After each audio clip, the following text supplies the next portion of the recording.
Hello friend, आप सब कैसे हैं। मैं आशा करता हूँ आप सब ठीक होंगे। आप सबका अरमान क्लासेस चैनल पर स्वागत है।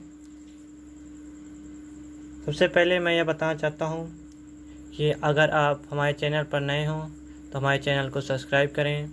अगर हमारा वीडियो अच्छा लगे तब लाइक करें और ज़्यादा से ज़्यादा शेयर करें। इसके पहले हमने भाग 1 में प्रकाश का परावर्तन पढ़ाया था। भाग 2 में गोलीय दर्पण ये प्रकाश का परावर्तन तथा गोलीय दर्पण का दूसरा वीडियो। अब हम बताने वाले हैं गोलीय दर्पण। ये गोलीय दर्पण होता क्या है।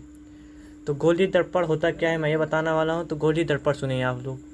गोलीय दर्पण ध्यान से सुनेंगे तभी समझ में आएगा। अगर ध्यान से नहीं सुनेंगे तब फिर जान लो कन्फ्यूज़ हो जाएंगे। गोलीय दर्पण कांच के खोखले गोले से काटा गया भाग होता है। गोलीय दर्पण कांच के खोखले गोले से काटा गया भाग होता है। इसके एक तल पर पारे की कलाई तथा लाल ऑक्साइड का पेंट होता है। देख लीजिए जैसे ये दिखाया गया है। एक तल पर कलाई हुई है और पारे की कलाई हुई है। तो यहाँ पे पारे की कलाई हुई है। यह कह दिया जाए लाल ऑक्साइड का पेंट हुआ है। यह कह दिया जाए लाल ऑक्साइड का पेंट हुआ है। और दूसरा तल इस तल पे देखिए, ये इधर वाले पे, बाहर वाले पे, अंदर वाले पे कलाई हुई है और बाहर वाले पे परावर्तक तल होता है। और दूसरे वाले भाग पर दूसरा वाला तल क्या होता है? परावर्तक तल। एक तल पे कलाई होती है और दूसरे तल पे परावर्तक तल होता है। तो गोलीय दर्पण हम जानेंगे क्या होता है। गोलीय दर्पण कांच के खोखले गोले से काटा गया भाग होता है। इसके एक तल पर कलाई, किसकी कलाई? पारे की कलाई। इसके एक तल पर पारे की कलाई तथा लाल ऑक्साइड का पेंट होता है तथा दूसरा तल परावर्तक तल होता है। और गोलीय दर्पण के प्रकार हम बता दें आपको। गोलीय दर्पण दो प्रकार होता है। कौन कौन सा? अवतल दर्पण और उत्तल दर्पण। मैं सबसे पहले आपको अवतल दर्पण की परिभाषा, इसका डिफिनीशन बताने वाला हूँ। अवतल दर्पण ऐसा दर्पण जिसमें दबे हुए भाग में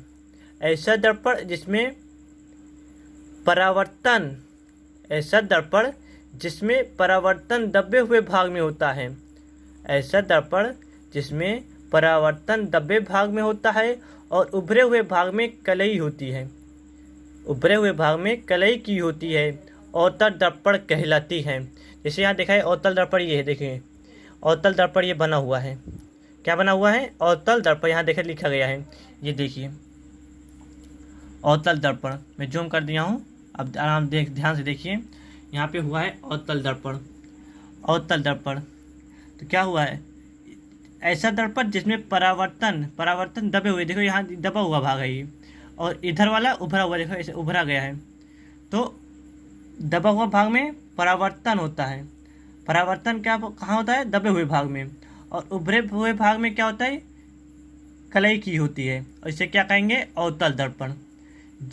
ऐसा दर्पण जिसमें परावर्तन दबे हुए भाग में और उभरे हुए भाग में कलई की होती है, अवतल दर्पण कहलाता है। इसी के सेम उल्टा अवतल दर्पण होता है। इसमें क्या होता है? ऐसा दर्पण जिसमें परावर्तन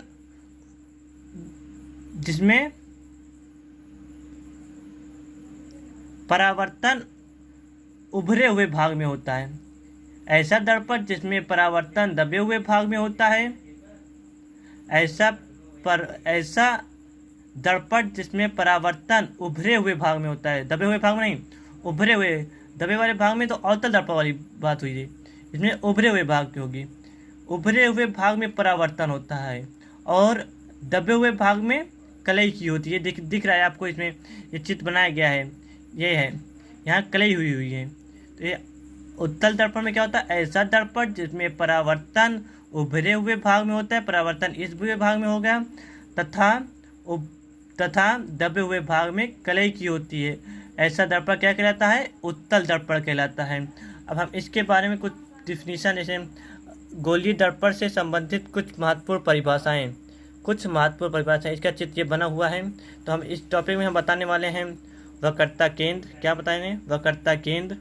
क्या बताने वाले हैं? वक्रता केंद्र। अब देख लीजिए, वक्रता केंद्र, वक्रता त्रिज्या, ध्रुव, मुख्य अक्ष, दर्पण का द्वारक, मुख्य फोकस दूरी। क्या क्या बताने वाले हैं हम? वक्रता केंद्र, वक्रता त्रिज्या, ध्रुव, मुख्य अक्ष, दर्पण का द्वारक, मुख्य फोकस दूरी। तो हम इस चित्र को देखेंगे। चित्र को हम देख रहे हैं, एकदम ध्यान से इनको जूम कर दे रहे हैं। तो पहले हम में क्या बताने? गोलीय दर्पण से संबंधित कुछ महत्वपूर्ण परिभाषाएं। तो हम आपको बता दें क्या क्या बताने। पहले हम बात करेंगे वक्रता केंद्र। किसकी बात करने वाले हैं? इसकी, वक्रता केंद्र की, इसकी बात करने वाले हैं। तो वक्रता केंद्र होता क्या है? वक्रता केंद्र गोलीय दर्पण जिस गोले भाग का, गोलीय दर्पण जिस गोले का भाग होता है उसके केंद्र को, गोलीय दर्पण जिस गोले का भाग होता है उसके केंद्र को उस गोलीय दर्पण का वक्रता केंद्र कहते हैं। देखो यहाँ से बनाए गए, हम कौन सा बनाए हैं? ये उत्तल दर्पण बनाए हैं। इसको हम अवतल में बता सकते हैं, लेकिन हम उत्तल में बताएं आपको, जिससे आसानी हो समझने में, आपको समझने में आसानी हो। तो हाँ, देख लीजिए क्या कह रहा है वक्रता केंद्र। गोलीय दर्पण जिस गोले का भाग होता है उसके केंद्र को उस गोलीय दर्पण का वक्रता केंद्र कहते हैं।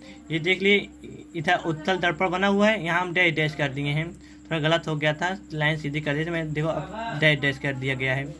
तो यहाँ देखो ये सी दिख रहा है आपको, सी, ये इस गोले का केंद्र है, इस गोले का केंद्र है।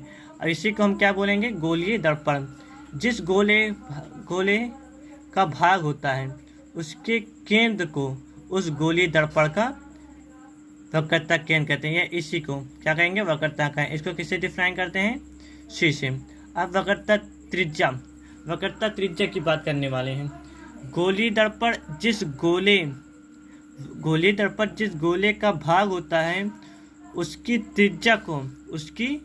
त्रिज्या को उस गोलीय दर्पण का वक्रता त्रिज्या कहते हैं। इनमें देखो यहाँ केंद्र है, ये केंद्र है और गोला ये है। अब इसमें त्रिज्या कहाँ से बनेगी? त्रिज्या ऐसे तो होती है जहाँ केंद्र को और एक गोले के हिसाब से मिला दिया जाता है, तो वहाँ केंद्र हो जाता है। तो ये त्रिज्या, जिसको यहाँ दिखाई गई आर, ये आर, इसको कैपिटल आर से डिफाइन करते हैं। तो कैपिटल आर देख लीजिए, आपको खुद दिख रहा होगा, कैपिटल आर, ये यहाँ से यहाँ तक कैपिटल आर, ये क्या है? वक्रता त्रिज्या। अब हम बात करने वाले हैं ध्रुव की। ध्रुव दर्पण के परावर्तक तल के मध्य बिंदु को, दर्पण के परावर्तक यानी इधर पीछे वाली साइड में, आगे कलई की होती है, पीछे वाली साइड में, मतलब उभरे हुए भाग में, दबे हुए भाग में नहीं, उभरे हुए भाग में दर्पण के परावर्तक तल के यानी उभरे हुए भाग के मध्य बिंदु को दर्पण का ध्रुव कहते हैं। इसे पी से डिफाइन करते हैं। पी दिख रहा है आपको, यही इसको क्या कहेंगे? ध्रुव कहेंगे। इसको हमेशा ध्रुव कहें। अब इसको हमेशा याद रखना है, यहाँ पे एक ध्रुव होता है। दर्पण के परावर्तक तल के मध्य बिंदु को दर्पण का ध्रुव कहते हैं। उसके बाद मुख्य अक्ष की बात करने वाले हैं हम। मुख्य अक्ष क्या होता है? दर्पण के ध्रुव, क्या? दर्पण के ध्रुव कहाँ है? ध्रुव ये है। दर्पण के ध्रुव तथा वक्रता केंद्र ये है कि वक्रता केंद्र को मिलाने वाली रेखा को दर्पण का मुख्य अक्ष कहते हैं। इसको हम क्या कहेंगे? मुख्य अक्ष। क्या कहेंगे? मुख्य अक्ष। इतने को ये पूरा दिख रहा है आपको, ये इसको क्या कहेंगे हम? मुख्य अक्ष। मतलब मुख्य अक्ष क्या होगा? पीसी कहो या सीपी कहो, चाहे पीसी। सीपी आलू छीलने वाली सीपी नहीं, ये सी वाली, ये पी, वक्रता केंद्र वाली सी और ध्रुव वाली पी। ये सीपी और आलू छीलने वाली ना समझ लेना, सी पी। उसके बाद अब बात करेंगे दर्पण का द्वारक। दर्पण का द्वारक मुख आज समझ में आ गया है ना। CP मतलब दर्पण के ध्रुव तथा वक्रता केंद्र को मिलाने वाली रेखा को दर्पण का मुख्य अक्ष कहते हैं। यह आपको दिख रहा होगा। तो अब हम बात करने दर्पण का द्वारक, इसको हमेशा आप याद रखना, इसके आगे बात होगी। दर्पण का द्वारक, इसका एक सूत्र है, आपको डिफाइन करना होगा, तो इसमें बात होगी। दर्पण का द्वारक दर्पण के परावर्तक तल के व्यास को, परावर्तक तल के व्यास को दर्पण का द्वारक कहते हैं। जैसे ये दिख रहा है आपको, ये परावर्तक तल के व्यास को दर्पण का द्वारक कहते हैं। ये देखो आपको डैश डैश लाइन दिख रही होगी, यही क्या है आपका, ये क्या है, दर्पण, दर्पण का द्वारक। क्या है, दर्पण का द्वारक, ये आपको दिख रहा है। तो अब हम बात करें, दर्पण द्वारक समझ में आ गया। अब हम बात करें मुख्य फोकस। मुख्य फोकस क्या है, मुख्य फोकस, ये हम आपको बता दिए। वक्रता त्रिज्या, वक्रता त्रिज्या क्या होता है, गोलीय दर्पण जिस गोले का भाग होता है उसको, उसकी त्रिज्या को उस गोलीय दर्पण का वक्रता त्रिज्या कहते हैं। ध्रुव बता दें, दर्पण के परावर्तक तल के मध्य बिंदु को दर्पण का ध्रुव कहते हैं। और मुख्य अक्ष भी बता चुके हैं, दर्पण के ध्रुव तथा वक्रता केंद्र को मिलाने वाली रेखा को दर्पण का मुख्य अक्ष कहते हैं। उसके बाद दर्पण का द्वारक अभी जस्ट बता रहे हैं, दर्पण के परावर्तक तल के व्यास को दर्पण का द्वारक कहते हैं। अब हम बात करने हैं मुख्य फोकस। मुख्य फोकस के लिए हम इस चित्र को देखेंगे। मुख्य फोकस, मुख्य फोकस क्या होते हैं, दर्पण के मुख्य अक्ष के समांतर, इसमें हम देख लिए, इसमें हम बनाए हैं अवतल दर्पण। मुख्य अक्ष के उत्तल भी बना सकते थे, लेकिन आपको समझने के लिए, जैसे आपको आसानी से समझ में आ जाए, इसीलिए हम आपको सोचते हैं कितनी आसानी से आपको समझ में आ जाए, इसीलिए ऐसा चित्र बनाया जाता है कि बच्चे को मेरे दोस्तों को कितनी आसानी से समझ में आ जाए। तो इसीलिए तो यहाँ बना चुके हैं, ये चित्र दिखा गया है अवतल दर्पण के हिसाब से।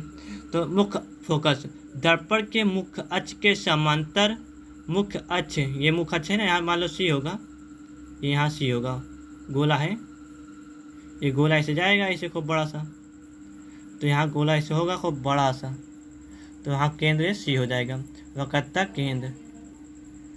तो क्या कह रहा है, मुख्य अक्ष, मुख्य अक्ष क्या होता है, CP, PC या CP चाहे जो कहो, इसके समांतर, ये देखो समांतर, समांतर आने वाली प्रकाश की किरणें, आने वाली प्रकाश की किरणें दर्पण से परावर्तन, ये देख दर्पण है, दर्पण से परावर्तन के पश्चात मुख्य अक्ष को जिस बिंदु पर, इस बिंदु पर काटने, जिस बिंदु पर काटती हैं वह काटती हुई प्रतीत होती हैं। उत्तल दर्पण में काटती हुई प्रतीत होंगी इसमें, और इसीलिए यहाँ बताया गया है, यहाँ दोनों के लिए बता रहे हैं हम, इसीलिए यहाँ काटती हैं और वहाँ पे उत्तल दर्पण में काटती हुई प्रतीत होती हैं।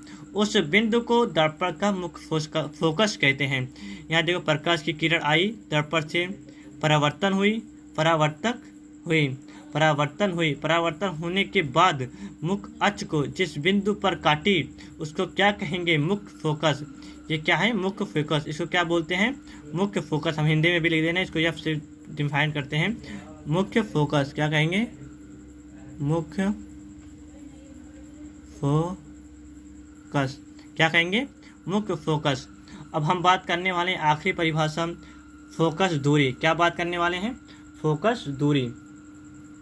अब आखिरी बात और आखिरी चीज़, फोकस दूरी। फोकस दूरी क्या होती है, तो मैं बताने वाला हूँ आपको। फोकस दूरी दर्पण के मुख्य अक्ष पर, दर्पण के मुख्य अक्ष पर, दर्पण की ध्रुव क्या है, ये P। आपको अगले चित्र में बताया गया था, आपको पहले बताया दर्पण का ध्रुव वही दर्पण का ध्रुव क्या है, P। दर्पण का ध्रुव व फोकस के बीच, मुख्य फोकस के बीच की दूरी को दर्पण की फोकस दूरी कहते हैं। इस दूरी को ही दर्पण की फोकस दूरी कहेंगे। इसको क्या कहेंगे, दर्पण की फोकस दूरी। क्या कहेंगे, फोकस दूरी। क्या कहेंगे, फोकस दूरी। क्या कही जाती है, इसको फोकस दूरी कही जाती है। क्या कहें, दर्पण के मुख्य अक्ष पर, मुख्य अक्ष ये दिख रहा है CP पर, दर्पण की ध्रुव क्या है P, वह फोकस के बीच मुख्य फोकस के बीच की दूरी को दर्पण का फोकस दूरी कहते हैं। आपको ये बात समझ आ गई हो। एक बात और हमेशा आप याद रखना, अवतल दर्पण की फोकस दूरी अवतल दर्पण की फोकस दूरी सदैव ऋणात्मक निगेटिव होती है। तो अवतल दर्पण की फोकस दूरी सदैव हमेशा ऋणात्मक निगेटिव होती है, जबकि उत्तल दर्पण की फोकस दूरी धनात्मक पॉजिटिव होती